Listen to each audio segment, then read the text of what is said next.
தீயிற்பொலிகின்ற செஞ்சுடராளி திகழ் திருச்சக்கரத்தின் கோயிற் பொறியாலே ஒத்துண்டு நின்று குடிக்குடியாள் செய்கின்றோம் மாயப்பொரு படைவாணனை ஆயிரந்தோளும் பொலி குருதி பாய சுழத்தியாளி வல்லானுக்கு பல்லாண்டு ಕೋರುದುಮೇ.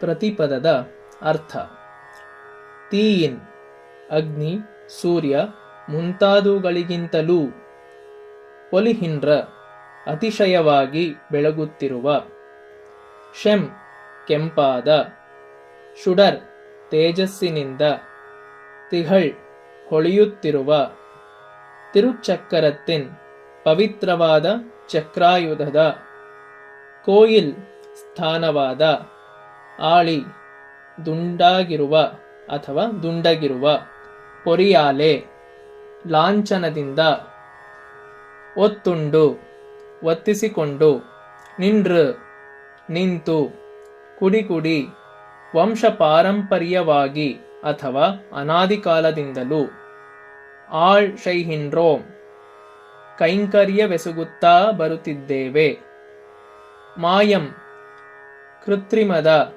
ಮಾಯೆಯ, ಪೊರುಪಡೈ ಹೋರಾಟ ನಡೆಸುವ ಸೈನ್ಯವುಳ್ಳ, ವಾಣನೈ ಬಾಣಾಸುರನ, ಆಯಿರಂ ತೋಳುಂ ಸಾವಿರ ತೋಳುಗಳಿಂದಲೂ, ಕುರುದಿ ರಕ್ತವು, ಪೊಳಿ ಧಾರಾಕಾರವಾಗಿ, ಪಾಯ ಹರಿಯುವಂತೆ, ಆಳಿ ಚಕ್ರಾಯುಧವನ್ನು, ಶುಳತ್ತಿಯ ಸುತ್ತಿಸುತ್ತಾ ಝಳಪಿಸಲು, ವಲ್ಲವನುಕ್ಕು ಶಕ್ತಿಯುಳ್ಳವನಿಗೆ, ಪಲ್ಲಾಂಡು ಕೂರುದುಮೆ ಚಿರಕಾಲ ಮಂಗಳವನ್ನು ಹೇಳೋಣ. ಭಾವಾರ್ಥ: ಅಗ್ನಿ, ಸೂರ್ಯ ಮುಂತಾದವುಗಳಿಗಿಂತಲೂ ಅತಿಶಯವಾಗಿ ಕೆಂಪಾದ ತೇಜಸ್ಸಿನಿಂದ ಹೊಳೆಯುತ್ತಿರುವ ಪವಿತ್ರವಾದ ಚಕ್ರಾಯುಧದಂತೆ ದುಂಡನೆಯ ಲಾಂಛನವನ್ನು ಒತ್ತಿಸಿಕೊಂಡು ವಂಶ ಪಾರಂಪರ್ಯವಾಗಿಯೂ ಭಗವಂತನ ಸೇವೆ ಮಾಡುತ್ತಾ ಬರುತ್ತಿರುವ ನಾವು, ಮಾಯಾಯುದ್ಧ ನಡೆಸುವ ಸೈನ್ಯವುಳ್ಳ ಬಾಣಾಸುರನ ಸಾವಿರ ತೋಳುಗಳಿಂದಲೂ ಧಾರೆಯಾಗಿ ರಕ್ತ ಹರಿಯುವಂತೆ ಚಕ್ರಾಯುಧವನ್ನು ಸುತ್ತಿಸಿ ಝಳಪಿಸಿ ಬಿಡುವ ಶಕ್ತಿಯುಳ್ಳವನಿಗೆ ಚಿರಕಾಲ ಮಂಗಳವೆಂದು ಹೇಳೋಣ. ಇಲ್ಲಿ ಆಳ್ವಾರರು ಶ್ರೀವೈಷ್ಣವ ಸಂಪ್ರದಾಯವನ್ನು ನೆನಪಿಗೆ ತರುತ್ತಾರೆ. ಶಂಖ ಮತ್ತು ಚಕ್ರಗಳಂತೆ ಗುರುತಿರುವ ಲೋಹದ ಚಿಕ್ಕದಾದ ಮುದ್ರೆಗಳನ್ನು ಮಂತ್ರಪೂರಿತವಾದ ಹೋಮಾಗ್ನಿಯಲ್ಲಿ ಕಾಯಿಸಿ ಆಚಾರ್ಯರು ಶಿಷ್ಯನ ತೋಳುಗಳ ಮೇಲೆ ಒತ್ತುತ್ತಾರೆ. ಅವುಗಳ ಗುರುತು ಆ ತೋಳುಗಳ ಮೇಲೆ ಮೂಡುತ್ತದೆ. ಬಲತೋಳಿನ ಮೇಲೆ ಚಕ್ರದ ಲಾಂಛನವು, ಎಡತೋಳಿನ ಮೇಲೆ ಶಂಖದ ಚಿಹ್ನೆಯು ಕಾಣಿಸುತ್ತದೆ. ಈ ಸಂಸ್ಕಾರಕ್ಕೆ ಚಕ್ರಾಂಕನ ಎನ್ನುತ್ತಾರೆ. ಆಚಾರ್ಯರಲ್ಲಿ ಸಮಶ್ರಯಣ ನಡೆಸುವುದರಲ್ಲಿ ಇದು ಮೊದಲನೆಯ ಕಾರ್ಯ. ಶ್ರೀವೈಷ್ಣವರಲ್ಲಿ ಒಂದು ನಂಬಿಕೆ: ಬಳೆ, ಕುಂಕುಮ ಮುಂತಾದವು ಸುಮಂಗಲಿಯರ ಲಕ್ಷಣ ಹೇಗೋ ಹಾಗೆಯೇ ಚಕ್ರಾಂಕಿತನಾಗುವುದು ಶ್ರೀವೈಷ್ಣವ ಪುರುಷನಿಗೆ ಲಕ್ಷಣ. ಅಲ್ಲದೆ ತೋಳುಗಳ ಮೇಲೆ ಶಂಖ ಚಕ್ರಗಳನ್ನು ಧರಿಸುವ ಭಕ್ತನನ್ನು ಭಗವಂತ ತನ್ನ ನಿಕಟವರ್ತಿಯಾಗಿ ಮಾಡಿಕೊಳ್ಳುತ್ತಾನೆ. ಆಳ್ವಾರರ ಭಕ್ತಕೂಟಕ್ಕೆ ಸೇರಿದವರೆಲ್ಲರಿಗೂ ಚಕ್ರಾಂಕನವಾಗಿದೆ. ಅದು ಅವರ ವಂಶ ಪಾರಂಪರ್ಯವಾಗಿ ನಡೆದು ಬಂದದ್ದು. ಆದ್ದರಿಂದ ತೋಳುಗಳಲ್ಲಿ ತಮಗೆ ಶ್ರೀವೈಷ್ಣವ ಲಾಂಛನವಾದ ಶಂಖ ಚಕ್ರಗಳು ಬೆಳಗುತ್ತಿವೆ ಎಂದು ಆಳ್ವಾರರು ಹೆಮ್ಮೆಯಿಂದ ತಿಳಿಯ ಹೇಳುತ್ತಾರೆ. ಇದರಿಂದ ತಾವು ತಮ್ಮ ಕೂಟದವರು ಚಕ್ರಧಾರಿಯಾದ ಭಗವಂತನನ್ನು ಸೇವಿಸಲು ಯೋಗ್ಯರು ಎಂಬುದು ಅವರ ಹೆಮ್ಮೆ. ಆಳ್ವಾರರು ಶ್ರೀಕೃಷ್ಣಾವತಾರದ ಘಟನೆಯೊಂದನ್ನು ಇಲ್ಲಿ ನೆನಪಿಗೆ ತರುತ್ತಾರೆ. ಅದು ಬಾಣಾಸುರನ ವೃತ್ತಾಂತ. ಭಗವಂತನಿಗೆ ದಾನ ಕೊಟ್ಟ ಮಹಾಭಕ್ತನಾದ ಬಲಿಚಕ್ರವರ್ತಿಯ ಹಿರಿಯ ಮಗನೇ ಬಾಣಾಸುರ. ಅವನು ಮಹಾಭಕ್ತನೇ, ಶಿವಭಕ್ತ. ತನ್ನ ತಪಸ್ಸಿನಿಂದ ಪರಶಿವನನ್ನು ಮೆಚ್ಚಿಸಿ ತನ್ನ 1000 ತೋಳುಗಳಿಂದಲೂ ವಾದ್ಯಗಳನ್ನು ನುಡಿಸಿ ಪರಶಿವನನ್ನು ಸಂತೋಷಪಡಿಸಿ ಪರಶಿವನೇ ತನ್ನ ನಗರಕ್ಕೆ ಕಾವಲಾಗಿರುವಂತೆ ವರವನ್ನು ಪಡೆಯುತ್ತಾನೆ. ಆದ್ದರಿಂದ ಭಕ್ತವತ್ಸಲನಾದ ಪರಶಿವನ ಅನುಗ್ರಹದಿಂದ ಬಾಣನು ದುರ್ಜಯನಾಗುತ್ತಾನೆ. ಹೀಗಿರುವಲ್ಲಿ ಒಂದು ದಿನ ಬಾಣನು ಪರಶಿವನಿಗೆ ತಲೆಬಾಗಿ ನಮಸ್ಕರಿಸಿ ಮುಂದೆ ನಿಂತು ತನ್ನ ತೋಳ್ಬಲದಿಂದ ಉಂಟಾದ ಮೈನವೆಯನ್ನು ಆರಿಸಲು ತನಗೆ ಸಮನಾರು ಯಾರು ಕಾಣೆನೆ ಎಂದು ಅಹಂಕಾರದಿಂದ ನುಡಿಯುತ್ತಾನೆ. ಮಂಗಳ ಮೂರ್ತಿಯಾದ ಶಿವನಿಗೆ ಕೋಪ ಬರುತ್ತದೆ. ಶಿವನೆನ್ನುತ್ತಾನೆ, ಎಲೋ, ನಿನ್ನ ರಥದ ಧ್ವಜ ಮುರಿದು ಬಿದ್ದ ದಿನ ನಿನ್ನ ಕೊಬ್ಬನ್ನು ಮುರಿಯುವವನು ಬರುತ್ತಾನೆ, ಕಾದಿರು. ಅಂಥ ವೀರನಿದ್ದಾನೆಯೇ? ಅವನೊಂದಿಗೆ ಕಾದಲು ಅವಕಾಶ ದೊರಕೀತೆ ಎಂದು ಬಾಣನು ಕಾತರನಾಗಿರುತ್ತಾನೆ. ಬಾಣನಿಗೆ ಉಷೆ ಎಂಬ ಮಗಳು, ತ್ರಿಲೋಕ ಸುಂದರಿ. ಒಂದು ದಿನ ಕನಸಿನಲ್ಲಿ ಕಂಡ ಅನಿರುದ್ಧನಲ್ಲಿ ಮೋಹಗೊಳ್ಳುತ್ತಾಳೆ.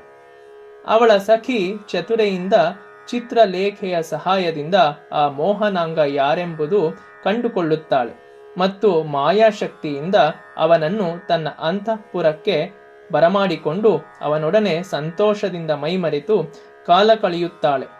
ಇದು ಬಾಣನಿಗೆ ತಿಳಿಯುತ್ತದೆ. ಶೂರನಾದ ಅವನನ್ನು ಬಂಧಿಸಿಡಲು ಭಟರಿಗೆ ಸಾಧ್ಯವಾಗುವುದಿಲ್ಲ. ಆಗ ಬಾಣನೇ ಸ್ವತಃ ಬಂದು ನಾಗಪಾಶದಿಂದ ಅವನನ್ನು ಬಂಧಿಸುತ್ತಾನೆ. ತನ್ನ ಮೊಮ್ಮಗ ಅನಿರುದ್ಧ ಬಾಣನ ಸೆರೆಯಾಳಾಗಿರುವುದು ಶ್ರೀಕೃಷ್ಣನಿಗೆ ತಿಳಿಯುತ್ತದೆ. ಅವನು ಬಾಣನ ಮೇಲೆ ಯುದ್ಧ ಹೂಡುತ್ತಾನೆ. ಚಕ್ರಾಯುಧವನ್ನು ಪ್ರಯೋಗಿಸಿ ಬಾಣನ ತೋಳುಗಳನ್ನು ಕತ್ತರಿಸುತ್ತಿರುವಾಗ ಪರಶಿವನೇ ಭಕ್ತನನ್ನು ಉಳಿಸೆಂದು ಪ್ರಟಿಸುತ್ತಾನೆ. ಶ್ರೀಕೃಷ್ಣನು ಅದೇ ವಾತ್ಸಲ್ಯದಿಂದ ಬಾಣನನ್ನು ಕೊಲ್ಲದೆ 4 ತೋಳುಗಳನ್ನು ಮಾತ್ರ ಉಳಿಸಿ ಉಳಿದವನ್ನು ಛೇದಿಸಿ ಅವನಿಗೆ ಅಹಂಕಾರವನ್ನು ನಿವಾರಣೆ ಮಾಡುತ್ತಾನೆ. ಆಗ ಬಾಣನು ಯಥಾ ಸೌಜನ್ಯದಿಂದ ತನ್ನ ಮಗಳಾದ ಉಷೆಯನ್ನು ಅನಿರುದ್ಧನಿಗೆ ಕೊಟ್ಟು ವಿವಾಹವನ್ನು ವಿಜೃಂಭಣೆಯಿಂದ ನಡೆಸಿಕೊಡುತ್ತಾನೆ.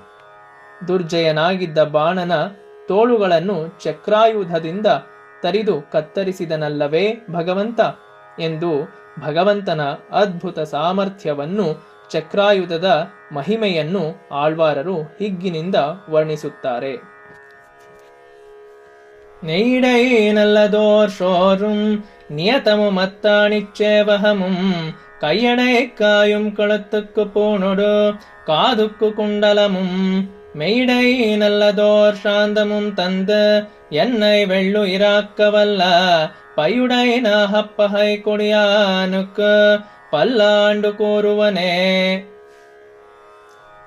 ಪ್ರತಿಪದದ ಅರ್ಥ: ನೈ ಇಡೈ, ತುಪ್ಪದ ನಡುವೆ, ನಲ್ಲದು, ಉತ್ತಮವಾದ, ಓರ್, ವಿಶೇಷವಾಗಿ ತಯಾರಿಸಿದ, ಒಂದು, ಚೋರುಂ, ಅನ್ನವನ್ನು ಅಥವಾ ಪ್ರಸಾದವನ್ನು, ನಿಯತಮುಂ, ಸದಾಕಾಲವು, ಅತ್ತಾಣಿ, ಆಸ್ಥಾನದ, ನಂಬಿಕೆಗೂ ಸೇವೆಗೂ ಬಹುಯೋಗ್ಯವಾದ, ಚೇವಹಮುಂ, ಸೇವಕತನವನ್ನು, ಕೈ, ಕೈಯಲ್ಲಿ ಹಿಡಿದಿರುವ, ಅಡೈಕ್ಕಾಯುಂ, ಪ್ರಸಾದ ರೂಪವಾದ ಅಥವಾ ನೈವೇದ್ಯವಾಗಿರುವ ತಾಂಬೂಲವನ್ನು, ಕಳುತ್ತುಕ್ಕು, ಕುತ್ತಿಗೆಗೆ, ಪೂನೊಡು, ಆಭರಣವನ್ನು,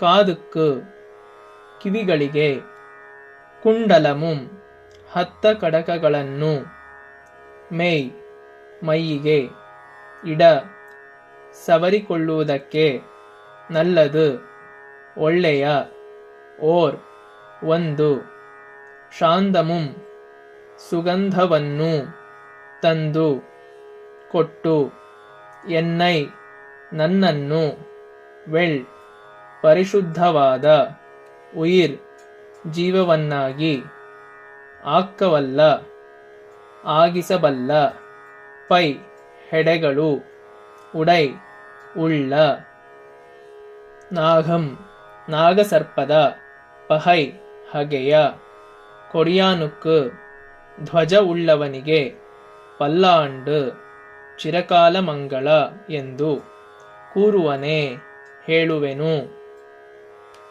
ಭಾವಾರ್ಥ: ಸಮೃದ್ಧಿಯಾಗಿ ತುಪ್ಪ ಸುರಿದು ಮಾಡಿದ ಒಂದು ಬಗೆಯ ಉತ್ತಮವಾದ ಅನ್ನ ಅಂದರೆ ಪ್ರಸಾದವನ್ನು ಸದಾಕಾಲವೂ ನಂಬಿಕೆಗೂ ಸೇವೆಗೂ ಅರ್ಹವಾದ ಆಸ್ಥಾನದ ಸೇವಕತನವನ್ನು ನೈವೇದ್ಯವಾಗಿ ಕೈಯಲ್ಲಿ ಹಿಡಿದಿರುವ ತಾಂಬೂಲವನ್ನು ಕುತ್ತಿಗೆಗೆ ಆಭರಣವನ್ನು ಕಿವಿಗೆ 10 ಕಡಕಗಳನ್ನು ಮೈಗೆ ಸವರಿಕೊಳ್ಳಲು ಒಳ್ಳೆಯ ಸುಗಂಧವನ್ನು ಕೊಟ್ಟು ನನ್ನನ್ನು ಪರಿಶುದ್ಧ ಜೀವನನ್ನಾಗಿಸಬಲ್ಲ ಹೆಡೆಗಳುಳ್ಳ ನಾಗಸರ್ಪದ ಹಗೆಯ ಧ್ವಜವುಳ್ಳವನಿಗೆ ಚಿರಕಾಲ ಮಂಗಳ ಎಂದು ಹೇಳುವೆನು.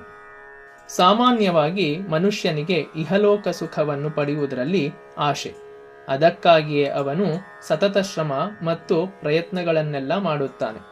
ಈ ಕಾರಣದಿಂದ ಅವನು ಲೌಕಿಕ ಆಹಾರ, ವಸ್ತ್ರ, ಭೂಷಣ, ಉದ್ಯೋಗ ಇವುಗಳಿಂದ ಲೋಕಸುಖ ಬರುವುದೆಂದು ಮನಸ್ಸಿಗೆ ಹಿತವಾಗುವಂತೆ ಇವು ದೊರೆತರೆ ಸುಖ ತಾನಾಗಿ ಒದಗುವುದೆಂದು ಅವನ ಅಭಿಪ್ರಾಯ. ಮನುಷ್ಯ ಸೇವಿಸುವ ಆಹಾರವನ್ನು 3 ತೆರನಾಗಿ ವಿಂಗಡಿಸಿದ್ದಾರೆ. ಅನ್ನ, ಹಿಟ್ಟು, ರೊಟ್ಟಿ ಮುಂತಾದ ಆಹಾರವನ್ನು ಧಾರಕ ಆಹಾರ ಎನ್ನುತ್ತಾರೆ. ದೇಹ ಧರಿಸುವುದಕ್ಕೆ ಧಾರಕ ಆಹಾರ ಬೇಕೇ ಬೇಕು. ಹಾಲು, ತುಪ್ಪ, ಬೆಣ್ಣೆ ಮುಂತಾದವನ್ನು ಪೋಷಕ ಆಹಾರ ಎನ್ನುತ್ತಾರೆ. ದೇಹವನ್ನು ಪೋಷಿಸುವುದಕ್ಕೂ ಅದನ್ನು ಕೊಬ್ಬಿಸುವುದಕ್ಕೂ ಇದು ಉಪಯೋಗ. ಹೂವು, ಗಂಧ, ತಾಂಬೂಲ ಮುಂತಾದವನ್ನು ಭೋಗ್ಯ ಆಹಾರ ಎನ್ನುತ್ತಾರೆ. ಭೋಗ್ಯ ವಸ್ತುಗಳು ಇಂದ್ರಿಯಗಳನ್ನು ಪ್ರಚೋದಿಸುತ್ತವೆ. ಅವು ಮನುಷ್ಯನಿಗೆ ಆಹ್ಲಾದವನ್ನು ಉಂಟು ಮಾಡುತ್ತದೆ. ಧಾರಕ ವಸ್ತುಗಳನ್ನು ಒಂದು ಮಟ್ಟಿಗೆ ಉಪಯೋಗಿಸುವುದಕ್ಕಿಂತಲೂ ಧಾರಕ ಮತ್ತು ಪೋಷಕ ವಸ್ತುಗಳನ್ನು ಬಳಸುವುದರಿಂದ ಮನುಷ್ಯನಿಗೆ ಹೆಚ್ಚು ಸುಖವೆನ್ನಿಸುತ್ತದೆ. ಇವುಗಳ ಜೊತೆಗೆ ಭೋಗ್ಯ ವಸ್ತುಗಳನ್ನೂ ಸೇರಿಸಿದರೆ ಮನುಷ್ಯನ ಐಹಿಕ ಸುಖ ಸಂತೋಷಗಳು ಇನ್ನೂ ಹೆಚ್ಚುವುದರಲ್ಲಿ ಸಂದೇಹವಿಲ್ಲ. ಹೊಟ್ಟೆಯ ಸುಖವನ್ನು ನೋಡುವುದು ಮಾತ್ರವೇ ಸಾಲದು. ದೇಹದಾರಿಯ ಜೀವನ ಹಿತವೆನ್ನಿಸಲು ಅವನು ಉಡಲು ಹೊದೆಯಲು ಬಟ್ಟೆಯೂ ಬೇಕು. ಬಟ್ಟೆ ಅವನ ಮಾನರಕ್ಷಣೆ ಮಾಡುತ್ತದೆ, ಅಲ್ಲದೆ ಅವನ ದೇಹಕ್ಕೆ ಅಂದ ಕೊಡುತ್ತದೆ. ಅವನ ದೇಹದ ಅಂದವನ್ನೂ ಇಂಪನ್ನು ಹೆಚ್ಚಿಸಲು ಭೂಷಣ ಸಹಾಯಕ. ಎಂದರೆ ಕತ್ತಿನಲ್ಲಿ ಧರಿಸಲು ಹಾರ ಅಥವಾ ಕಂಠಾಭರಣ, ಕಿವಿಗೆ ಧಳಧಳಿಸುವ 10 ಕಡಕಗಳು ಅವನಿಗೆ ಅಲಂಕಾರವಾಗುತ್ತದೆ. ಇವುಗಳ ಜೊತೆಗೆ ಮೈಯೆಲ್ಲ ಪರಿಮಳ ಭರಿತವಾದ ಸುಗಂಧವನ್ನು ಲೇಪಿಸಿದರೆ, ಘಮಘಮಿಸುವ ಹೂಗಳನ್ನು ಧರಿಸಿದರೆ, ಸುವಾಸನೆಯಿಂದ ಕೂಡಿದ ತಾಂಬೂಲವನ್ನು ಮೆಲ್ಲುತ್ತಿದ್ದರೆ ಅವನಿಗೆ ಎಷ್ಟು ಹಿತವೆನ್ನಿಸುವುದೋ. ಮನಸ್ಸಿಗೆ ಇಷ್ಟವಾದ ಆಹಾರ ಭೂಷಣಗಳ ಜೊತೆಗೆ ಒಂದು ಒಳ್ಳೆಯ ಕೆಲಸವೂ ಒದಗಿ ಬಂದರೆ ಅವನ ಇಹಲೋಕದ ನೆಮ್ಮದಿಗೆ ಪಾರ ಉಂಟೆ? ಆ ಸ್ಥಾನದಲ್ಲಿ ನಂಬಿಕಸ್ಥನೆನ್ನಿಸಿಕೊಂಡು ಸೇವೆ ನಡೆಸುವುದು ಅಂಥ ಕೆಲಸವೊಂದು. ಇದರಿಂದ ಅವನಿಗೆ ಗೌರವವೂ ವಿಶ್ವಾಸವೂ ಹೆಚ್ಚುವುದು ನಿಶ್ಚಯ. ಹೀಗೆ ಉತ್ತಮ ಆಹಾರ, ಭೂಷಣ ಮತ್ತು ಉದ್ಯೋಗ ಇವೆಲ್ಲವೂ ಕೈಸೇರಿದ ಮನುಷ್ಯನು ಲೋಕ ಸುಖದಲ್ಲಿ ಮುಳುಗಿ ಸ್ವಚ್ಛಂದ ಜೀವನ ನಡೆಸುತ್ತಾನೆ. ಇಂಥವನನ್ನು ಕುರಿತು ಆಳ್ವಾರರು ಎನ್ನುತ್ತಾರೆ, ಈ ಲೌಕಿಕ ಜೀವಿಗೆ ಅವನು ಅನುಭವಿಸುವ ಒಂದೊಂದು ಸೌಕರ್ಯವೂ ಭಗವಂತನ ಕೃಪೆಯಿಂದಲೇ ಬಂದದ್ದು. ಆದರೆ ಈ ವಿಷಯ ಲೌಕಿಕನ ಮನಸ್ಸಿಗೆ ಬರುವುದಿಲ್ಲವಲ್ಲ. ಭಗವಂತ ಪರಮ ಕೃಪಾಳು. ಮನುಷ್ಯನು ಬೇಡದೆಯೇ ಅವನಿಗೆ ಬೇಕಾದದ್ದೆಲ್ಲವನ್ನೂ ಒದಗಿಸುತ್ತಿರುವಾಗ ಆ ಕರುಣಾಳು ಭಗವಂತನಿಗೆ ವಿನಮ್ರ ಕೃತಜ್ಞತೆಯನ್ನು ಅರ್ಪಿಸುವುದು ಅವನ ಆದ್ಯ ಕರ್ತವ್ಯವಲ್ಲವೇ? ಹೆಡೆಯುಳ್ಳ ನಾಗಸರ್ಪಕ್ಕೆ ಅನಂತ ಎಂದು ಹೆಸರು. ಅನಂತ ಭಗವಂತನ ಹಾಸಿಗೆ. ಗರುಡ ಭಗವಂತನ ವಾಹನ, ಅಲ್ಲದೆ ಗರುಡನೇ ಭಗವಂತನ ಧ್ವಜದ ಲಾಂಛನ. ಹೀಗೆ ಅನಂತನೂ ಗರುಡನೂ ಭಗವಂತನಿಗೆ ನಿತ್ಯ ಕೈಂಕರ್ಯ ಮಾಡುತ್ತಿರುವವರು. ಅವರನ್ನು ನಿತ್ಯ ಮುಕ್ತರು ಎನ್ನುತ್ತಾರೆ ವಿಶಿಷ್ಟಾದ್ವೈತಿಗಳು. ಪರಸ್ಪರ ದ್ವೇಷಿಸುವುದು ಸ್ವಭಾವವುಳ್ಳ ಸ್ವರ್ಪವನ್ನೂ ಗರುಡನನ್ನು ಒಂದೆಡೆಯೇ ಇಟ್ಟುಕೊಂಡು ಅವರ ಭಕ್ತಿಯ ಸೇವೆಯನ್ನು ಪಡೆಯುತ್ತಿರುವವನು ಭಗವಂತ. ಅವನ ಬಳಿಯಲ್ಲಿ ಅನಂತ ಗರುಡರು ತಮ್ಮ ಹಗೆತನವನ್ನು ಮರೆತು ಪರಸ್ಪರ ಸಹಕರಿಸಿ ಬಾಳುವಂತೆ ಆಗಿರುವುದು ಭಗವಂತನ ಮಹಿಮೆ. ಕೀಳ್ಮೆಗೂ ಹಗೆತನಕ್ಕೂ ಭಗವಂತನ ಸನ್ನಿಧಿಯಲ್ಲಿ ಅವಕಾಶ ಉಂಟೆ? ಹಗೆತನ ಕೆಟ್ಟ ಸ್ವಭಾವ, ಮೈತ್ರಿ, ಸೇವೆ, ಸಹಕಾರ ಇವು ಒಳ್ಳೆಯ ಸ್ವಭಾವ. ಕೆಟ್ಟ ಸ್ವಭಾವವನ್ನು ಗೆಲ್ಲುವುದು, ಮನಸ್ಸನ್ನು ಶುದ್ಧಗೊಳಿಸುವುದು, ಅದನ್ನು ಮೇಲು ಸ್ವಭಾವಕ್ಕೆ ತಂದು ಕೊಳ್ಳುವುದು ಇವೆಲ್ಲ ಭಗವಂತನ ಕೃಪೆಯಿಂದ ಮನುಷ್ಯನು ನಡೆಸತಕ್ಕ ಕಾರ್ಯಗಳು. ಹಾಗೆ ಕೆಳಮಟ್ಟದ ಪುರುಷಾರ್ಥಗಳನ್ನು ದಾಟಲು ಅನುಕೂಲ ಮಾಡಿಕೊಟ್ಟು ಮಾನವ ಜನ್ಮದಲ್ಲಿ ಅತ್ಯುತ್ತಮವಾದ ಅಂತಿಮ ಪುರುಷಾರ್ಥವನ್ನು ಗಳಿಸುವುದಕ್ಕಾಗಿ ಮನಸ್ಸನ್ನು ಹದಗೊಳಿಸಿ ಪೋಷಿಸುವ ಭಗವಂತನಿಗೆ ಒಬ್ಬೊಬ್ಬನೂ ತನ್ನ ಹೃತ್ಪೂರ್ವಕವಾದ ಕೃತಜ್ಞತೆಯನ್ನು ವ್ಯಕ್ತಪಡಿಸುವಂತೆ ಸ್ವಾಮಿಗೆ ಚಿರಕಾಲ ಮಂಗಳ ಎಂದು ಹೇಳುತ್ತ ಬರಲಿ ಎನ್ನುತ್ತಾರೆ ಆಳ್ವಾರರು. உடுத்து களைந்த நின் பீதகவாடையுடுத்த கலத்த துண்டு தொடுத்த துளாய் மலர் சூடிக் களைந்தன சூடுமித் தொண்டர்களோம் விடுத்த திசை கருமந்திருத்தே திருவோணத் திருவிழவில் படுத்த பைனாகனை பள்ளி கொண்டானுக்கு பல்லாண்டு ಕೂರುದುಮೇ.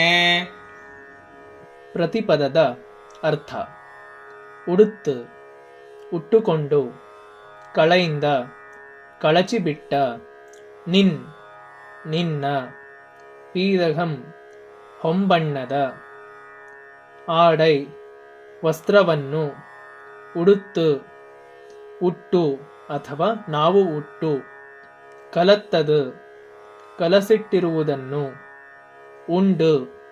ಉಂಡು, ಶೂಡಿ ಮುಡಿದುಕೊಂಡು ಅಥವಾ ಧರಿಸಿ, ಕಳೈಂದನ ಕಳಚಿ ಹಾಕಿರುವ, ತೊಡುತ್ತ ಕಟ್ಟಿರುವ, ತುಳಾಯ್ ತುಳಸಿಯ, ಮಲರ್ ಹೂಗಳನ್ನು, ಶೂಡುಂ ಧರಿಸಿಕೊಂಡು, ಇತ್ತೊಂಡರ್ಗಳೋಂ ಈ ಬಗೆಯ ದಾಸರಾಗಿರುವೆವು, ವಿಡುತ್ತ ಬಿಟ್ಟ ಅಥವಾ ಆಣತಿ ಮಾಡಿ, ದಿಶೈ ದಿಕ್ಕಿನಲ್ಲಿ, ಕರುಮಂ ಒಪ್ಪಿಸಿದ ಅಥವಾ ಒಪ್ಪಿಸಿದ ಕೆಲಸವನ್ನು, ತಿರುತ್ತಿ ಸರಿಯಾಗಿ ಮಾಡಿ, ಪಡುತ್ತ ಹಾಸಿರುವ, ಪೈ ಹೆಡೆಗಳ, ನಾಗಂ ನಾಗನ, ಅಣೈ ಹಾಸಿಗೆಯಲ್ಲಿ,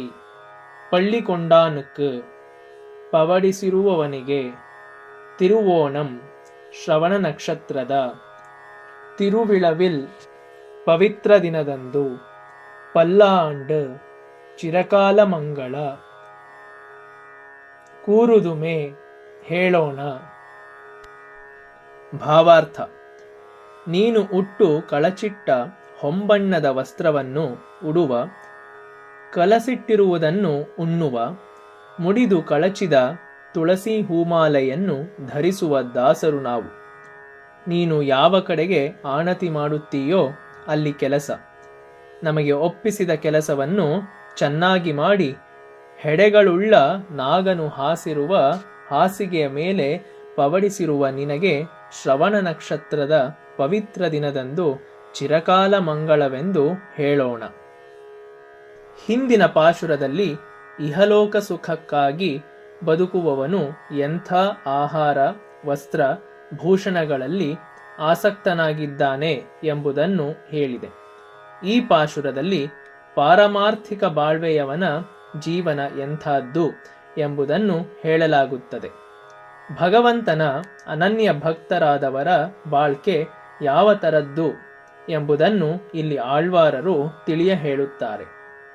ಈ ಭಕ್ತರು ಭಗವಂತನ ಸೇವೆಯಲ್ಲಿಯೇ ಸದಾ ನಿರತರಾದವರು. ಅವರ ಊಟ, ಉಡುಗೆ, ಭೂಷಣಾದಿಗಳಿಗಾಗಿ ಲೌಕಿಕರಂತೆ ಅವರು ಎಂದಿಗೂ ಶ್ರಮಿಸುವುದಿಲ್ಲ. ಅದನ್ನು ಕುರಿತು ಯೋಚಿಸುವುದೂ ಇಲ್ಲ. ಭಗವಂತನಲ್ಲಿ ತಮಗಿರುವ ಅನನ್ಯ ಪ್ರೇಮದಿಂದ ಅವರು ಸ್ವಾಮಿಯಲ್ಲಿ ಭರಸಮರ್ಪಣ ಮಾಡಿರುವವರು. ಆದ್ದರಿಂದ ಅವರ ರಕ್ಷಣೆಯ ಭಾರ ಎಲ್ಲ ವಿಧದಲ್ಲಿಯೂ ಭಗವಂತನದ್ದೇ ಅಲ್ಲವೇ? ಭಗವಂತನಲ್ಲಿ ನಿತ್ಯ ಸೇವೆಯೊಂದನ್ನು ಬಿಟ್ಟು ಮಿಕ್ಕ ಯಾವುದರಲ್ಲಿಯೂ ಭಕ್ತರಿಗೆ ಆಶೆ ಇಲ್ಲ. ಅವರಿಗೆ ಎಷ್ಟು ದೊರೆತರೆ ಅಷ್ಟೇ ಸಾಕು. ಈ ಭಕ್ತರ ಊಟ, ವಸ್ತ್ರ, ಭೂಷಣಗಳೆಲ್ಲವೂ ಭಗವಂತನಿಗೆ ಅರ್ಪಿತವಾಗಿ ಉಳಿದ ಶೇಷಭಾಗವೇ ಆಗಿರುತ್ತದೆ. ಭಗವಂತನು ಉಟ್ಟು ಕಳಚಿಟ್ಟ ಪೀತಾಂಬರದ ಒಂದು ತುಂಡಾದರೂ ಸಾಕು. ಆ ಶೇಷವಸ್ತ್ರವೇ ಅವರಿಗೆ ತೃಪ್ತಿ ತರುವ ಹಿತವಾದ ಉಡುಗೆ. ಸ್ವಾಮಿಗೆ ನಿವೇದನೆ ಮಾಡಿ ಉಳಿದ ಪ್ರಸಾದ ಶೇಷವೇ ಅವರಿಗೆ ಆದರದ ಊಟ. ಭಗವಂತ ಧರಿಸಿ ಕಳಚಿದ ತುಳಸಿ ಹೂಗಳ ಮಾಲಿಕೆಯೇ ಅವರಿಗೆ ಸಂತಸ ತರುವ ಪುಷ್ಪ ಪ್ರಸಾದ. ಇವುಗಳಿಂದ ತೃಪ್ತರು ಆಳ್ವಾರರ ಭಕ್ತಕೂಟ. ಅಲ್ಲದೆ ಅವರು ಭಗವತ್ ಕೈಂಕರ್ಯಕ್ಕಾಗಿಯೇ ತಮ್ಮ ಬಾಳ್ವೆಯನ್ನು ಮುಡಿಪಾಗಿ ಇಟ್ಟಿರುವವರು.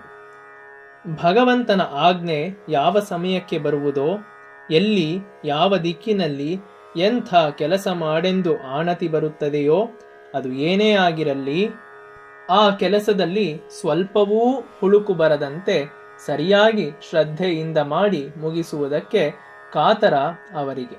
ಉಳಿದ ಸಮಯಗಳಲ್ಲಿ ಶೇಷಶಾಹಿಯಾಗಿ ಯೋಗನಿದ್ದೆಯಲ್ಲಿ ಪವಡಿಸಿರುವ ಭಗವಂತನಿಗೆ ಶೇಷಭೂತರಾದ ಆಳ್ವಾರರು ಅವರ ಭಕ್ತಕೂಟವು ಭಗವಂತನ ಸಾನ್ನಿಧ್ಯವನ್ನು ಬಿಟ್ಟು ಕದಲುವುದಿಲ್ಲ. ಅಲ್ಲದೆ ಶ್ರವಣ ನಕ್ಷತ್ರದ ಪವಿತ್ರ ದಿನದಂದು ಆಳ್ವಾರರು ಅವರ ಭಕ್ತಕೂಟವು ಸ್ವಾಮಿಗೆ ಚಿರಕಾಲ ಮಂಗಳ ಎಂದು ಹಾಡುವುದನ್ನು ಮರೆಯುವುದಿಲ್ಲ. என்னாளெம்பெருமான் உன்றனக்கடியோம் என்று எழுத்துப்பட்டவன்னாளே அடியோங்களடிக்குடில் வீடு பெத்து இந்தது கான் சென்னாள் தோத்தி திருமதுரையுள் சிலை குனித்து ஐந்தலை பைனா ஹத்தலை பாய்ந்தவனே உன்னை பல்லாண்டு கூறுதுமே. ಪ್ರತಿಪದದ ಅರ್ಥ: ಎಂಪೆರುಮಾನೆ, ನಮ್ಮ ಸ್ವಾಮಿಯೇ, ಉಂತನಕ್ಕು, ನಿನಗೆಯೇ, ಅಡಿಯೋಂ, ದಾಸರು, என்று, ಎಂದು, ಎಳುತ್ತು, ಮಾತು, ಪಟ್ಟ, ಹೊರಬಿದ್ದ ಅಥವಾ ನಮ್ಮ ಬಾಯಿಂದ ಹೊರಬಿದ್ದ, ನಾಳ್, ದಿನ, ಎನ್ನಾಳ್, ದಿನ ಯಾವುದೋ, ಅನ್ನಾಳೇ, ಆ ಸುದಿನವೇ, ಅಡಿಯೋಂಗಳ್, ದಾಸರಿಂದ ಕೂಡಿದ, ಅಡಿ, ವಂಶದ ಮೂಲದಿಂದ, ಕುಡಿಲ್, ಪುತ್ರ ಪೌತ್ರಾದಿಗಳೆಲ್ಲರೂ, ಮನೆತನವೆಲ್ಲ, ವೀಡು ಪೆತ್ತು, ಬಂಧನದಿಂದ ಬಿಡುಗಡೆ ಹೊಂದಿ, ಉಯಿಂದದು, ಸದ್ಗತಿ ಕಂಡೇವಲ್ಲ, ಶೆಮ್ನಾಳ್, ಶುಭ ದಿನ ಶುಭ ನಕ್ಷತ್ರದಂದು, ತೋತ್ತಿ, ಅವತಾರ ಮಾಡಿ, ತಿರುಮದುರೈಯುಳ್, ಪವಿತ್ರವಾದ ಮಧುರಾನಗರಿಯಲ್ಲಿ, ಶಿಲೈ, ಧನುಸ್ಸನ್ನು, ಕುನಿತ್, ಬಗ್ಗಿಸಿ ಅಥವಾ ಮುರಿದು, ಐಂತಲೆಯ, 5 ತಲೆಗಳ, ಪೈ, ಹೆಡೆಗಳ, ನಾಗಂ, ಸರ್ಪದ, ತಲೈ, ತಲೆಯ ಮೇಲೆ, ಪಾಯಿಂದವನೇ, ಕುಣಿದಾಡಿದವನೇ, ಉನ್ನೈ, ನಿನಗೆ, ನಿನ್ನನ್ನು ಕುರಿತು, ಪಲ್ಲಾಂಡು ಕೂರುದುಮೆ, ಚಿರಕಾಲ ಮಂಗಳ ಎಂದು ಹೇಳುವೆವು. ಭಾವಾರ್ಥ: ನಮ್ಮ ಸ್ವಾಮಿಯೇ, ನಾವು ನಿನಗೆ ದಾಸರು ಎಂಬ ಮಾತು ನಮ್ಮ ಬಾಯಿಂದ ಎಂದು ಹೊರಬಿದ್ದಿತೋ ಅಂದೇ ನಮ್ಮ ವಂಶದ ಮೂಲದಿಂದ ಪುತ್ರ ಪೌತ್ರಾದಿಗಳೆಲ್ಲರೂ ದಾಸರಾಗಿ ಬಂಧನದಿಂದ ಬಿಡುಗಡೆ ಹೊಂದಿ ಸದ್ಗತಿ ಕಂಡೆವಲ್ಲ. ಶುಭ ದಿನ ಶುಭ ನಕ್ಷತ್ರದಂದು ಅವತಾರ ಮಾಡಿ ಪವಿತ್ರವಾದ ಮಧುರಾನಗರಿಯಲ್ಲಿ ಧನಸ್ಸನ್ನು ಮುರಿದು 5 ಹೆಡೆ ಸರ್ಪದ ತಲೆಯ ಮೇಲೆ ನಾಟ್ಯವಾಡಿದವನೇ, ನಿನಗೆ ಚಿರಕಾಲ ಮಂಗಳ ಎಂದು ಹೇಳುವೆವು. ದೇವಾಲಯ ಮತ್ತು ಅಂಥ ಇತರ ಕಡೆಗಳಲ್ಲಿ ಭಗವಂತನ ಅರ್ಚಾಮೂರ್ತಿಯಲ್ಲಿ ದಾಸ್ಯ ವೃತ್ತಿ ನಡೆಸುತ್ತಾ ಬರುವುದರಿಂದ ಅದು ಮನುಷ್ಯನ ಮನಸ್ಸನ್ನು ಪಳಗಿಸುತ್ತದೆ, ಅವನಲ್ಲಿ ಭಕ್ತಿ ಹೆಚ್ಚುತ್ತದೆ. ಬರಬರುತ್ತಾ ತಾನು ನಡೆಸುವ ಕಾರ್ಯವೆಲ್ಲ ಭಗವತ್ ಕೈಂಕರ್ಯವೆಂಬ ಭಾವನೆ ಬೆಳೆಯುತ್ತದೆ. ಭಗವಂತನಲ್ಲಿ ಅನನ್ಯ ಭಕ್ತಿಯುಂಟಾಗುತ್ತದೆ. ಮನಸ್ಸು ಪರಿಪಕ್ವವಾಗಿ ಸ್ವಾಮಿ, ನಾನು ನಿನ್ನ ಕಿಂಕರ, ನಿನ್ನ ದಾಸ ಎಂಬ ಉದ್ಗಾರ ಹೃದಯ ತುಂಬಿ ಹೊರಬೀಳುತ್ತದೆ. ಆಳ್ವಾರರು ಹೇಳುತ್ತಾರೆ, ಭಗವಂತನಲ್ಲಿ ಕಿಂಕರತ್ವವನ್ನು ಒಪ್ಪಿಕೊಳ್ಳುವಂತೆ ಮನಸ್ಸು ಎಂದಿಗೆ ಪಕ್ವಗೊಳ್ಳುತ್ತದೆಯೋ ಅಂದಿನಿಂದ ಪುತ್ರ ಪೌತ್ರಾದಿಗಳೂ ಸೇರಿದಂತೆ ಅವನ ವಂಶವೆಲ್ಲ ಜನನ ಮರಣದ ಬಂಧನದಿಂದ ಬಿಡುಗಡೆ ಹೊಂದಿ ಸದ್ಗತಿ ಪಡೆಯುತ್ತದೆ. ಭಗವಂತನಿಗೆ ದಾಸ ಎಂದು ಒಪ್ಪಿಕೊಳ್ಳುವುದು, ಅದರಂತೆಯೇ ನಮ್ರತೆಯ ಸೇವೆ ನಡೆಸುವುದು ಪ್ರಪತ್ತಿಯ ಒಂದು ಮುಖ್ಯ ಲಕ್ಷಣ. ಆಳ್ವಾರರು ಕೃಷ್ಣಾವತಾರದ 2 ಘಟನೆಗಳನ್ನು ಇಲ್ಲಿ ನೆನಪಿಗೆ ತರುತ್ತಾರೆ. ಮೊದಲನೆಯದು ಕಂಸವಧೆಯ ಘಟ್ಟದಲ್ಲಿ ಒಂದು ಭಾಗ. ಕಂಸನು ಕೃಷ್ಣನನ್ನು ಕೊಲ್ಲಿಸಿಬಿಡಲು ಮಾಡಿದ ಪ್ರಯತ್ನಗಳೆಲ್ಲವೂ ವಿಫಲಗೊಂಡದ್ದರಿಂದ ಅವನ ವ್ಯಥೆಯು ಕೋಪವು ಹೆಚ್ಚಿದವು. ಇಂದ್ರಧನುಸ್ಸಿನ ಪೂಜೆಯ ನೆಪದಲ್ಲಿ ಕೃಷ್ಣನನ್ನು ಕಂಸ ಮಧುರಾನಗರಿಗೆ ಬರಮಾಡಿಕೊಂಡನು. ಕೃಷ್ಣನು ಮಧುರೆಯಲ್ಲಿ ಧನುಶಾಲೆಗೆ ನುಗ್ಗಿ ಅಲ್ಲಿ ಪೂಜಿಸಿ ಇಟ್ಟಿದ್ದ ಧನುಸ್ಸನ್ನು ಕೈಗೆತ್ತಿಕೊಂಡ. ಅದನ್ನು ಬಗ್ಗಿಸಿ ಹೆದೆಯೇರಿಸುವ ನೆಪದಲ್ಲಿ ಅದನ್ನು ಮುರಿದು ಹಾಕಿದನು. ಬಾಲಕನಾದರೂ ತನ್ನ ಸಾಮರ್ಥ್ಯವೆಷ್ಟಿದೆ ಎಂದು ತೋರಿಸಲೋ ಎಂಬಂತೆ ಇದರಿಂದ ಕಂಸನ ಹೃದಯವನ್ನೇ ನಡುಗಿಸಿದ ಕೃಷ್ಣ. ಎರಡನೆಯದು ಕೃಷ್ಣ ಇನ್ನೂ ಚಿಕ್ಕವನಾಗಿದ್ದಾಗಲೇ ನಡೆದ ವಿಷಯ. ನಂದ ಗೋಕುಲದಲ್ಲಿ ಕೃಷ್ಣ ಬೆಳೆಯುತ್ತಿರುವಾಗ ಗೋಪಾಲ ಬಾಲಕರೊಡನೆ ಅವನೂ ಗೋವುಗಳ ಹಿಂದೆ ಯಮುನಾ ತೀರದ ವನಕ್ಕೆ ಹೋಗುತ್ತಿದ್ದ. ಯಮುನಾ ನದಿಯಲ್ಲಿ ಒಂದು ಆಳವಾದ ಮಡು, ಅದರಲ್ಲಿ ಕಾಳೀಯನೆಂಬ ಘಟಸರ್ಪ ತನ್ನ ಪರಿವಾರದೊಂದಿಗೆ ವಾಸ ಮಾಡುತ್ತಿತ್ತು. ಮಡುವಿನ ನೀರು ಅದರಿಂದ ವಿಷಮಯವಾಗಿ ಜನಕ್ಕೂ ದನಕ್ಕೂ ಕುಡಿಯದಂತಾಗಿತ್ತು. ಬಾಲಕೃಷ್ಣ ಆ ಮಡುವನ್ನು ಸುರಕ್ಷಿತವನ್ನಾಗಿ ಮಾಡಲು ಯೋಚಿಸಿದ. ಒಂದು ದಿನ ಅದರ ದಡದಲ್ಲಿ ಬೆಳೆದಿದ್ದ ಎತ್ತರವಾದ ಮರವನ್ನೇರಿದ. ಅಲ್ಲಿಂದ ಮಡುವಿನ ನೀರಿನೊಳಕ್ಕೆ ಧುಮುಕಿದ. ಯಾವ ಆತಂಕವೂ ಇಲ್ಲದಂತೆ ಮಡುವಿನಲ್ಲಿ ಸ್ವಸ್ಥ ಜೀವನ ನಡೆಸುತ್ತಿದ್ದ ಕಾಳಿಯನಿಗೆ ಕೋಪ ಬಂತು. ಕೃಷ್ಣನನ್ನು ತನ್ನ ಮೈಯಿಂದ ಬಲವಾಗಿ ಸುತ್ತಿ ಬಿಗಿದ. ಕೃಷ್ಣನಾದರೋ ಅವನೊಡನೆ ಹೆಣಗಾಡುವಂತೆ ಸ್ವಲ್ಪ ಕಾಲ ನಟಿಸಿದ. ಹಾಗೆ ಮಾಡುತ್ತಾ ಕಾಳೀಯನ ಬಲವನ್ನೆಲ್ಲ ಕುಂದಿಸಿದ. ಆಮೇಲೆ ಅವನ ಹೆಡೆಗಳ ಮೇಲಕ್ಕೆ ಹಾರಿಕೊಂಡು ಅಲ್ಲಿ ಕುಣಿದಾಡಿದ. ಕಾಳೀಯನಿಗಿದ್ದ ಗರ್ವ ಅಡಗಿತು. ಕೃಷ್ಣನಿಗೆ ಶರಣಾದನು. ಕೃಷ್ಣನು ಅವನನ್ನು ಮನ್ನಿಸಿ ಅಲ್ಲಿಂದ ಸುಖವಾಗಿ ನಿರಾತಂಕವಾಗಿ ಜೀವಿಸಲು ಸಮುದ್ರಕ್ಕೆ ಕಳುಹಿಸಿದನು. ಕಾಳಿಂದಿ ಮಡುವು ಸುರಕ್ಷಿತವಾಯಿತು. ಶರಣಾಗತರ ರಕ್ಷಕನಲ್ಲವೇ ಶ್ರೀಕೃಷ್ಣ. அல்வளக்கொன்றுமில்ல அணிகோட்டியர்கோன் அபிமான துங்கன் செல்வனை போல திருமாலே நானும் உனக்குப்பளவடியேன் நல்வகையால் நமோ நாராயணாவென்று நாமம் பல பரவி பல்வகையாலும் பவித்திரனே உன்னை பல்லாண்டு கூறுவனே. அல்வளக்கொன்றுமில்ல அணிகோட்டியர்கோன் அபிமான துங்கன் செல்வனை போல திருமாலே நானும் உனக்குப்பளவடியேன் நல்வகையால் நமோ நாராயணாவென்று நாமம் பல பரவி பல்வகையாலும் பவித்திரனே உன்னை பல்லாண்டு கூறுவனே.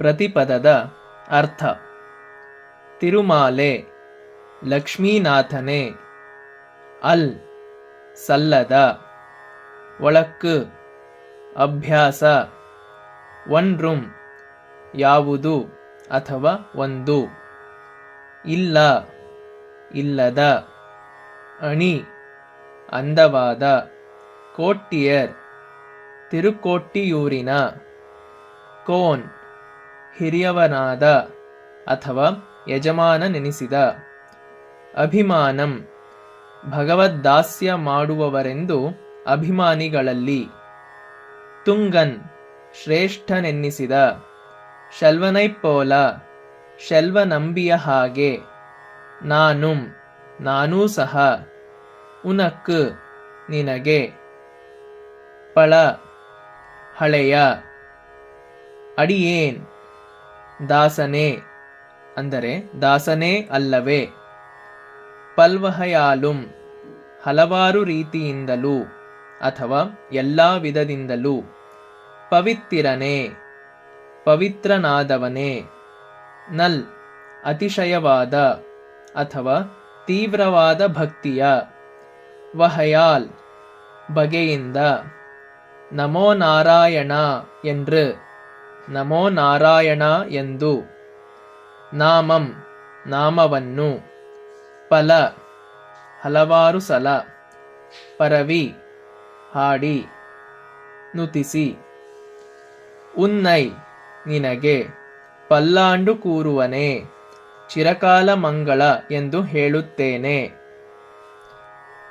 ಭಾವಾರ್ಥ: ಲಕ್ಷ್ಮೀಪತಿಯೇ, ಸಲ್ಲದ ಅಭ್ಯಾಸಗಳು ಯಾವುದೊಂದೂ ಇಲ್ಲದ ಅಂದವಾದ ತಿರುಕೋಟ್ಟಿಯೂರಿಗೆ ಹಿರಿಯವನಾದ ಭಗವದ್ದಾಸ್ಯ ಮಾಡುವರೆಂಬ ಅಭಿಮಾನಿಗಳಲ್ಲಿ ಶ್ರೇಷ್ಠನೆನ್ನಿಸಿದ ಶೆಲ್ವನಂಬಿಯ ಹಾಗೆ ನಾನೂ ನಿನಗೆ ಬಹುಕಾಲ ಹಳೆಯದಾಸನೆ ಅಲ್ಲವೇ? ಎಲ್ಲ ವಿಧದಲ್ಲಿಯೂ ಪವಿತ್ರನಾದವನೇ, ಅತಿಶಯವಾದ ಭಕ್ತಿಯ ಬಗೆಯಿಂದ ನಮೋ ನಾರಾಯಣ ಎಂದು ಹಲವಾರು ಸಲ ನಿನ್ನ ನಾಮವನ್ನು ಹಾಡಿ ನುತಿಸಿ ನಿನಗೆ ಚಿರಕಾಲ ಮಂಗಳವನ್ನು ಹೇಳುತ್ತೇನೆ. ನಂಬಿ ಎಂದರೆ ಭಗವಂತನನ್ನು ಅನನ್ಯವಾಗಿ ನಂಬಿರುವನು. ಸದ್ಭಕ್ತ. ಶೆಲ್ವನ್ ಎಂದರೆ ಸಂಪತ್ತಿನಿಂದ ಕೂಡಿದವನು, ಐಶ್ವರ್ಯವಂತ ಎಂದರ್ಥ. ಸ್ವಾಮಿಯ ಪಾದ ಸೇವೆ ದೊರೆತರೆ, ಅದು ಅವಿಚ್ಛಿನ್ನವಾಗಿ ನಡೆದರೆ ಅವನು ನಿಜಕ್ಕೂ ಮುಕ್ತನೇ ಆಗುತ್ತಾನೆ. ಅವನು ಪಾಪರಹಿತನಾಗಿ ಪರಿಶುದ್ಧನಾಗುತ್ತಾನೆ. ಆದ್ದರಿಂದ ಅವನು ಶೆಲ್ವನಂಬಿಯಾಗುತ್ತಾನೆ. ಎಂದರೆ ಅವನು ಭಕ್ತಾಗ್ರಣಿ. ಶೆಲ್ವನಂಬಿಗೆ ಇರುವ ಸದ್ಗುಣಗಳಿವು. ಅವನ ನಡತೆಯಲ್ಲಿ, ಅಭ್ಯಾಸಗಳಲ್ಲಿ ಯಾವ ಬಗೆಯ ಕೊರತೆಯೂ ಇರುವುದಿಲ್ಲ. ಎಲ್ಲವೂ ಶುದ್ಧವಾಗಿರುತ್ತದೆ. ಉತ್ತಮ ಭಕ್ತನ ಸಲ್ಲಕ್ಷಣಗಳೆಲ್ಲವೂ ಅವನಲ್ಲಿರುತ್ತವೆ.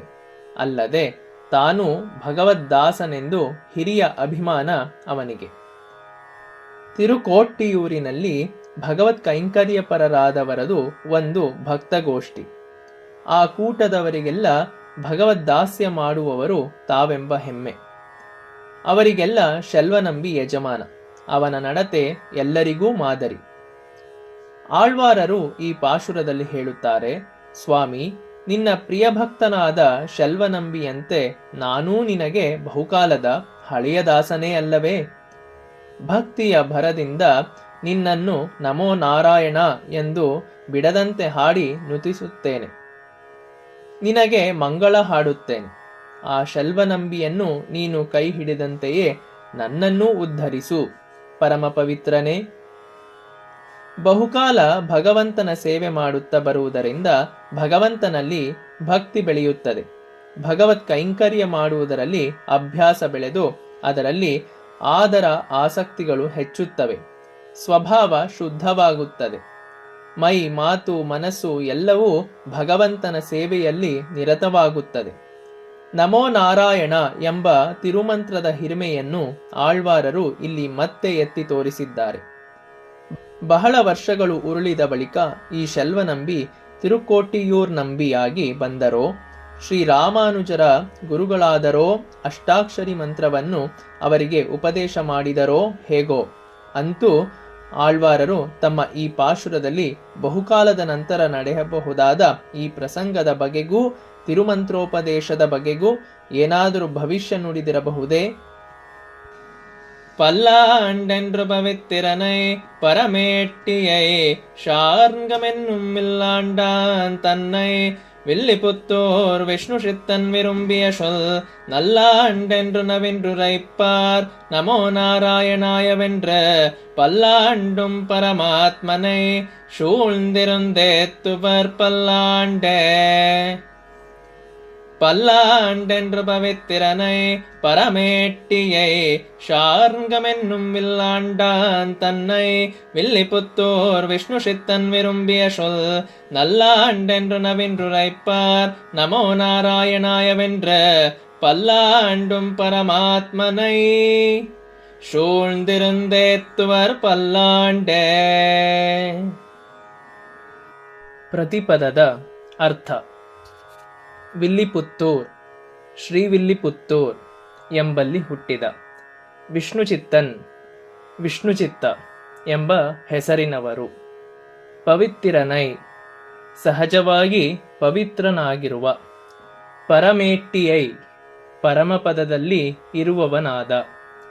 ಶಾರ್ಂಗಂ ಶಾರ್ಂಗ, ಎನ್ನುಂ ಎಂಬ, ವಿಲ್ ಬಿಲ್ಲನ್ನು, ಆಂಡಾನ್ ತನ್ನ ಅಧೀನದಲ್ಲಿ ಇಟ್ಟಿರುವವನಾದ.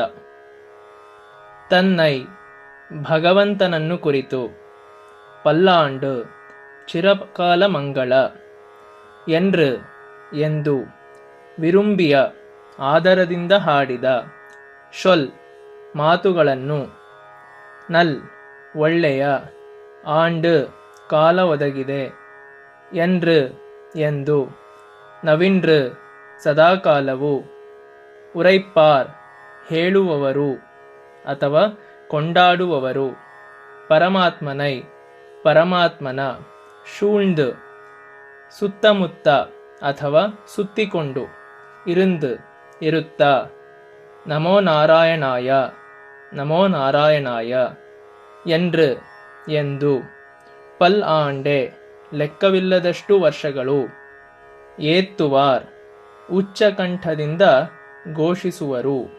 ಭಾವಾರ್ಥ: ಶ್ರೀವಿಲ್ಲಿಪುತ್ತೂರಿನಲ್ಲಿ ಹುಟ್ಟಿದ ವಿಷ್ಣುಚಿತ್ತ ಎಂಬ ಹೆಸರಿನವನು ಪರಮ ಪವಿತ್ರನಾದ, ಪರಮಪದ ವಾಸಿಯಾದ, ಶಾರ್ಂಗವೆಂಬ ಬಿಲ್ಲನ್ನು ತನ್ನ ಅಧೀನದಲ್ಲಿ ಇಟ್ಟಿರುವವನಾದ, ಭಗವಂತನನ್ನು ಕುರಿತು ಚಿರಕಾಲ ಮಂಗಳವೆಂದು ಆದರದಿಂದ ಆಡಿದ ಮಾತುಗಳನ್ನು ಹಾಡಲು ಸುಸಮಯವೆಂದು ಅದನ್ನು ಎಡಬಿಡದೆ ಹೇಳುತ್ತಿರುವವರು, ಪರಮಾತ್ಮನ ಸುತ್ತಮುತ್ತಲೂ ಇರುತ್ತಾ ನಮೋ ನಾರಾಯಣಾಯ ಎಂದು ಚಿರಕಾಲ ಘೋಷಿಸುತ್ತಿರುವರು. ಇದು ತಿರುಪ್ಪಲ್ಲಾಂಡಿಗೆ ಫಲಶ್ರುತಿ. ತಿರುಪ್ಪಲ್ಲಾಂಡನ್ನು ಶ್ರೀ ವಿಷ್ಣುಚಿತ್ತರು ಅಥವಾ ಪೆರಿಯಾಳ್ವಾರರು ಹಾಡಿದರು. ಅದು ಭಗವಂತನನ್ನು ಕುರಿತ ಮಂಗಳ. ಭಗವಂತನು ಸ್ವತಃ ಶುದ್ಧ ಪರಿಪೂರ್ಣ. ಅವನನ್ನು ಶರಣು ಹೋಗುವವನು ಎಂಥ ಕಡುಪಾಪಿಯೇ ಆಗಿದ್ದರೂ ಸಹ ಅವನು ಪರಿಶುದ್ಧನಾಗುತ್ತಾನೆ. ಭಗವಂತನ ನೆಲೆಯನ್ನು ಪರಮಪದ ಎನ್ನುತ್ತಾರೆ. ನಿತ್ಯವಾದ, ಶಾಶ್ವತವಾದ, ನಾಶವಿಲ್ಲದ ನೆಲೆ ಅದು. ಅದನ್ನು ಪಡೆಯುವುದೇ ಮನುಷ್ಯನ ಗುರಿ. ಅದಕ್ಕಾಗಿ ಮನುಷ್ಯ ಸದಾ ಶ್ರಮಿಸಬೇಕು. ಆಳ್ವಾರರು ತೋರಿಸಿಕೊಟ್ಟಿರುವ ಪ್ರಪತ್ತಿ ಮಾರ್ಗ ಆ ಗುರಿಯನ್ನು ಸಾಧಿಸುವುದಕ್ಕೆ ತುಂಬ ಸರಳವೂ ಸುಲಭವೂ ಆದದ್ದು. ಯಾವ ರೀತಿಯ ಭೇದಕ್ಕೂ ಯೋಚನೆಗೂ ಅವಕಾಶ ಕೊಡದಂತೆ ಉಪಯೋಗಿಸುವಂತಹದ್ದು. ಆದ್ದರಿಂದ ಎಲ್ಲರೂ ಈ ಮಾರ್ಗವನ್ನು ಭದ್ರವಾಗಿ ಹಿಡಿದು ಅನುಸರಿಸಿ ಕೃತಾರ್ಥರಾಗಬೇಕು. ಭಗವಂತನಲ್ಲಿ ಶರಣಾಗುವುದಕ್ಕೆ, ಅವನ ಕೈಂಕರ್ಯ ನಡೆಸುವುದಕ್ಕೆ ಒಳ್ಳೆಯ ಮುಹೂರ್ತಕ್ಕಾಗಿ ಕಾಯಬೇಕೇ? ಭಗವಂತನ ಕರುಣೆ ಯಾವ ಕ್ಷಣದಲ್ಲಿ ಉಂಟಾಗುತ್ತದೆಯೋ ಅದೇ ಆ ಶುಭ ಮುಹೂರ್ತ. ಯಾವ ಸಮಯದಲ್ಲಿ ಮನುಷ್ಯನು ಮನಸ್ಸು ಮಾಡುತ್ತಾನೋ ಅದೇ ಆ ಶುಭ ಸಮಯ. ಆ ಕ್ಷಣದಿಂದ ಮನುಷ್ಯನು ಸತತವಾಗಿ ಪ್ರಯತ್ನ ಮಾಡುತ್ತಾ ತನ್ನ ಗುರಿಯನ್ನು ಸಾಧಿಸಿಕೊಳ್ಳಬೇಕು. ಆದರೆ ಆಳ್ವಾರರು ಹೃದಯದಿಂದ ಉಕ್ಕಿ ಬರುತ್ತಿರುವ ಭಕ್ತಿ ಭರದಿಂದ ಹಾಡಿದ ತಿರುಪ್ಪಲ್ಲಾಂಡನ್ನು ಕೇಳಿದ ಘಳಿಗೆಯಿಂದಲೇ ಮನುಷ್ಯನು ಮನಸ್ಸು ಮಾಡಿದರೆ ಆ ಕ್ಷಣದಿಂದಲೇ ನಮೋ ನಾರಾಯಣಾಯ ಎಂದು ಹಾಡುತ್ತಾ, ಜಪಿಸುತ್ತಾ, ಧ್ಯಾನಿಸುತ್ತಾ ಬಂದರೆ ಅದು ಅವನಿಗೆ ಭಗವಂತನ ಸಾನ್ನಿಧ್ಯ ಸುಖವನ್ನು ತರುವುದರಲ್ಲಿ ಸಂದೇಹವಿಲ್ಲ ಎನ್ನುತ್ತಾರೆ ಆಳ್ವಾರರು. ಪತಿತನು ಸಾಮಾನ್ಯನು ಉತ್ತಮನು ಎನ್ನದೆ ಪ್ರತಿಯೊಬ್ಬನನ್ನೂ ಪವಿತ್ರಗೊಳಿಸಿ ಅವನಿಗೆ ಭಗವಂತನ ನಿತ್ಯ ಸೇವೆಯನ್ನು ಒದಗಿಸಿ ಕೊಡುವುದರಲ್ಲಿ ತಮ್ಮ ತಿರುಪ್ಪಲ್ಲಾಂಡಿನ ಮೂಲಕ ಅವಕಾಶವನ್ನು ಕಲ್ಪಿಸಿರುವ ವಿಷ್ಣುಚಿತ್ತರ ಔದಾರ್ಯವನ್ನು ಎಷ್ಟು ಎನ್ನೋಣ. ಪರಮಪದ ಎಂಬುದು ಎಲ್ಲ ಮಾನವರ ಸೊತ್ತು. ಅದನ್ನು ಗಳಿಸುವವರೆಗೂ ಮಾನವ ಬಿಡದೆ ಪ್ರಯತ್ನಿಸಲಿ ಎಂಬುದು ಅವರ ಆಶಯ. ಅದೇ ಅವರ ಫಲಶ್ರುತಿ. ಈ ಕಾರಣದಿಂದಲೇ ಅವರು ನಿಜವಾಗಿಯೂ ಪೆರಿಯಾಳ್ವಾರ್. ಭಗವಂತನ ಆಯುಧಗಳು 5 ಪಂಚಾಯುಧಗಳು: ಶಂಖ, ಚಕ್ರ, ಗದೆ, ಖಡ್ಗ ಮತ್ತು ಬಿಲ್ಲು. ಶಂಖವನ್ನು ಪಾಂಚಜನ್ಯ ಎನ್ನುತ್ತಾರೆ. ಚಕ್ರ ಸುದರ್ಶನ, ಕೌಮೋದಕಿ ಎಂಬುದು ಗದೆ. ಖಡ್ಗವನ್ನು ನಂದಕ ಎನ್ನುತ್ತಾರೆ. ಭಗವಂತನ ಬಿಲ್ಲು ಶಾರ್ಂಗ. ಒಂದೊಂದು ದಿವ್ಯಾಯುಧ, ಅದ್ವಿತೀಯ ಶಕ್ತಿಯದು. ಭಗವಂತನ ಆಜ್ಞಾನುವರ್ತಿಗಳಾಗಿ ಈ ದಿವ್ಯಾಯುಧಗಳು ಸದಾ ಭಗವಂತನ ಸೇವೆಯಲ್ಲಿ ತೊಡಗಿರುತ್ತವೆ. ಭಕ್ತರನ್ನು ಸದಾ ರಕ್ಷಿಸುತ್ತವೆ. ಪೆರಿಯಾಳ್ವಾರ್ ತಿರುವಡಿಹಳೇ ಶರಣಂ.